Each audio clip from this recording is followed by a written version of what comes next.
नमस्कार, मी उज्ज्वला. मराठमोळी जीवन चॅनलमध्ये तुमचं सगळ्यांचं मनापासून स्वागत. आज आपण रक्षाबंधन विषय खास अगदी हलवाईच्या दुकानात मिळते तशीच आज आपण इथे गव्हाचं पीठ वापरून बेसन बर्फी कशी बनवायची ही रेसिपी बघतोय. अगदी कमी वेळेत झटपट होणारे आणि अगदीच तुम्हाला मार्केटमधून तुम्ही मिठाई आणायचं विसरला असाल तर अगदी तुम्ही एक तासभरात ही मिठाई बनवून तयार करू शकता. एकदम मऊ लुसलुशीत होते आणि खायला एकदम टेस्टदार लागते. तर चला पटकन रेसिपीला सुरुवात करू. तर इथे आपल्याला सगळ्यात पहिलं प्रमाण कसं घ्यायचं आहे ते ठरवूया. 1 वाटी हलक्या हाताने दाबून मी बेसन पीठ घेतलेले आहे. त्याच वाटीने आपण साखर घेतलेली. आता साखर इथे आपण कमी जास्त करू शकतो आणि फक्त 2 चमचे मी इथे गव्हाचं पीठ घेतलेले, विलायची पावडर आणि एक छोटी वाटी तूप घेतलेले. तूप आपण जसं लागेल तसं वापरणार आहे आणि एक छोटी वाटीभर इथे आपल्याला दुधाची गरज पडणार आहे. तर ती कशासाठी हे बघूया. एक भांडं घ्यायचं, भांड्यामध्ये आपल्याला बेसन पीठ काढून घ्यायचं. त्यानंतर त्यामध्येच गव्हाचं पीठ घालायचं. गव्हाच्या पिठामुळे काय होतं, एक चांगला सॉफ्टपणा येतो तिला आणि मिठाई अशी कडक न होता अशी जरासा तिला लवचिकपणा टिकून राहतो. तर सगळं एकत्र आपण इथे करून घेतलेलं गव्हाचं आणि बेसन पीठ. आता 2 किंवा 3 चमचे एवढंच आपल्याला यामध्ये दूध घालायचं. याच्यापेक्षा जास्त घालू नका. फार तर तुम्ही 4-5 चमचे म्हणजे 2 चमचे एक्स्ट्रा घालू शकता, पण जास्त दूध आपल्याला यामध्ये घालायचं नाही. आणि 2 चमचे तूप घालून घेतलेले. नॉर्मल तूप घालायचं आहे, गरम वगैरे काही करायचं नाही आणि पिठाला चांगलं चोळून घ्यायचं. जितकं तुम्हाला व्यवस्थित सॉफ्ट 2 हातावरती पीठ चोळता येईल तेवढं चोळायचं. चोळल्याच्या नंतर तुम्ही इथे बघू शकताय पीठ असं तुम्हाला दाणेदार झाल्यासारखं वाटेल, रवळसर असं तुम्हाला हे पीठ झाल्यासारखं वाटेल. आता इथे जर तुमच्या पिठाचं चांगल्या अशा गुठळ्या नसेल मोठ्या बांधल्या तर तुम्ही चाळून नाही घेतलं तरी चालेल आणि झाल्या असेल तर तुम्ही मग चाळून घ्या. तर इथे झालेलं नाही आहे. गॅस चालू केला आहे आणि इथे तुम्ही बघू शकता गॅस मी एकदम लो ठेवलेला आहे. आपल्याला हे बेसन पीठ भाजताना जेव्हा आपण बर्फी बनवतो तेव्हा आपल्याला गॅस एकदम लो ठेवायचा असतो.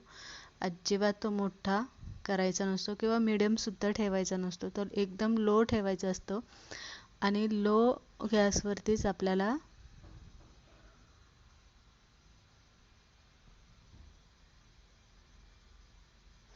पीठ भाजून घ्यायचं असतं. पहिलं आपल्याला 5-6 मिनटं पीठ तूप न घालताच भाजून घ्यायचं आणि त्यानंतर आपल्याला यामध्ये तूप घालायचं आहे. पण सुरुवातीला आपल्याला यामध्ये तूप घालायचं नाही. तर आपल्याला कोरडंच हे 5-6 मिनिट आपल्याला चांगलं भाजून घ्यायचं. त्यानंतर इथे आपल्याला मी फक्त अर्धी वाटी एवढं तूप घातलेलं आहे आणि अजून अर्धी वाटी आपली शिल्लक आहे. जर मला ते लागलं तर मी इथे घालणार आहे, नाही लागलं तर अगदी अर्ध्या वाटीतच आपली ही बेसन बर्फी बनवून तयार होणार आहे. आता तूप घातल्याच्या नंतर मात्र आपल्याला व्यवस्थित त्याच्या गुठळ्या ज्या झालेल्या असतात त्या मोडून घ्यायच्या आणि लो गॅसवरतीच आपल्याला शेवटपर्यंत भाजायचं, जोपर्यंत पिठाचा असा गोळा बनत नाही किंवा पीठ तेल सोडत नाही किंवा पिठाचा भाजलेला वास येत नाही तोपर्यंत. साधारणतः आपल्याला ही बर्फी बनायला जवळजवळ 20 ते 25 मिनटं एवढा वेळ द्यावाच लागतो, कारण पीठ आपल्याला व्यवस्थित भाजावं लागतं. जर तुम्ही व्यवस्थित पीठ भाजलं नाही तर बेसन बर्फी पिठळ लागतात. तर इथे तुम्ही बघू शकता छान तूप सोडलेलं आहे आणि पिठाचा असा एक गोळा तयार झालेला आहे, म्हणजे आपलं पीठ चांगलं भाजलं गेलेलं आहे. पिठाचा वास सुटतो असा भाजला की. त्यानंतर आता आपल्याला इथे पाक बनवून घ्यायचा आहे. तर आपण पाकातली बनवतोय. एकतारी पाक बनवण्यासाठी आपण साखर घेतली होती, तर त्याच्यातली थोडीशी साखर मी शिल्लक ठेवलेली. आपल्याला मिठाईच्या दुकानात मिळते तशी गोड आपल्याला नसेल पाहिजे तर साखर आपण इथे थोडंसं प्रमाण कमी केलं तरी चालतं आणि साखर बुडेल एवढंच पाणी आपल्याला यामध्ये घालायचं, म्हणजे अर्धीला थोडंसं कमी असं एवढं पाणी आपल्याला घालून घ्यायचं आणि एकतारी पाक बनवून घ्यायचा. हाताला व्यवस्थित 2 बोटांमध्ये पाकाची तार अशी तुटली की आपला पाक एकतारी बनला असं समजायचं आणि नंतर त्यामध्ये आपल्याला कलर घालायचा. जो फूड कलर असतो येलो कलरचा तो घातलेला आहे, म्हणजे छान मिठाईला कलर येतो. विलायची पावडर घालायची आणि त्यानंतर इथे मी गॅस बंद केलेला आहे. बंद केल्याच्या नंतर आपल्याला भाजून घेतलेलं बेसन पीठ आपल्याला यामध्ये घालायचं आहे. गॅस इथे बंदच आहे. व्यवस्थित पाकामध्ये आपल्याला पीठ चांगलं हलवून घ्यायचं, स्मूथ करून घ्यायचं. इथे बघू शकता पीठ. आता इथे आपल्याला थोडासा गॅस 1-2 मिनटं चालू करायचा आणि मोठाच ठेवायचा आणि मोठ्या गॅसवरती आपल्याला 2 मिनटं हा चांगला शिजून घ्यायचा. थोडासा घट्टसरपणा येण्यासाठी. नंतर इथे मगज घालून घेतलेले. मगज घातले. 2 मिनटानंतर गॅस परत बंद केलेला आहे. थोडासा वेळ परत एकदा आपल्याला हे हलवत राहायचं आणि त्याला घट्टपणा येईपर्यंत.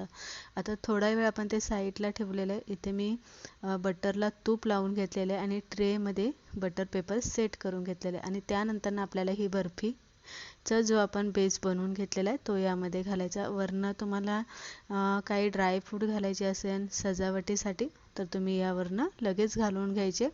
नसन घालायचे तर असे तुम्ही प्लेनसुद्धा ठेवू शकता. पण लगेच घालायचे. नंतर एकदा बर्फी सेट झाली की मग आपल्याला ड्रायफ्रूट वरनं लावता येत नाही. आणि त्यानंतर 1 तासभर आपल्याला हवेवरती ही गार होण्यासाठी ठेवायची, सेट होण्यासाठी ठेवायची. 1 तासभरात ती लगेच सेट होते. आता 1-1.5 तासानंतर तुम्ही इथे बघू शकता छान सेट झालेली. आता आपण ट्रेमधनं काढून घ्यायची बटर पेपर सकट. बटर पेपर तुमच्याकडे नसेल तर एखाद्या भांड्याला किंवा ट्रेला तूप लावून तुम्ही डायरेक्ट त्यामध्ये घातली तरी चालतं, व्यवस्थित निघते ती. बटर पेपर घातल्यामुळे काय होतं, बर्फीचा जो बेस असतो तो आपल्याला काढून घेण्यासाठी सोपं होऊन जातं. म्हणून बटर पेपरचा नेहमी आपण बर्फी सेट करण्यासाठी वापर करायचा.